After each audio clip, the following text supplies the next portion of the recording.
Hello guys, mag-unbox po tayo ngayon ng LED lights display, no? Para sa load at GCash. So, i-share ko lang sa inyo guys, no? Sa may mga tindahan diyan na nagbibenta ng load at nagpapa-GCash, no? Baka gusto niyo lang guys, no? Nalagyan diyan sa inyo, no? Para at least maganda naman yung at para makita yung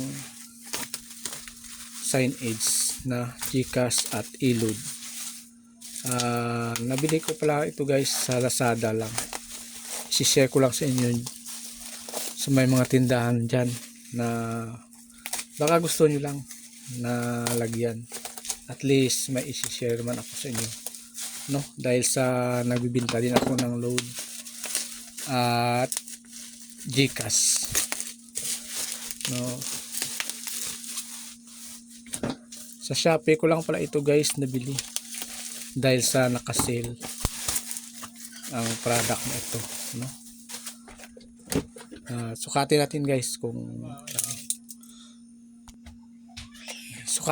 guys kung ilan yung sukat nito, no? So 26 cm by 52 cm. So legit naman siya guys sa pictures niya, no? LED sign, no? Ititest natin guys, no?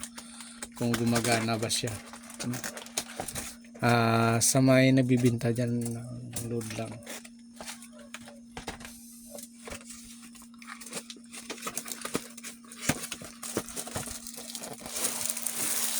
So ito siya guys, no? May kasama siyang pansabit. So try natin guys, no? Kung maganda naman siya, no? Naka-sale pala ito guys sa Shopee.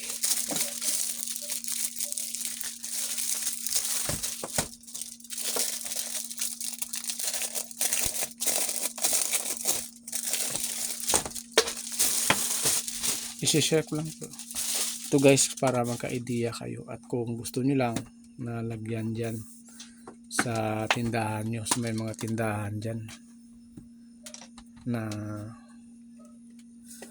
so ito siya guys, no? Maganda naman siya, no? At maganda siya guys, no? Legit ang product na ito, no?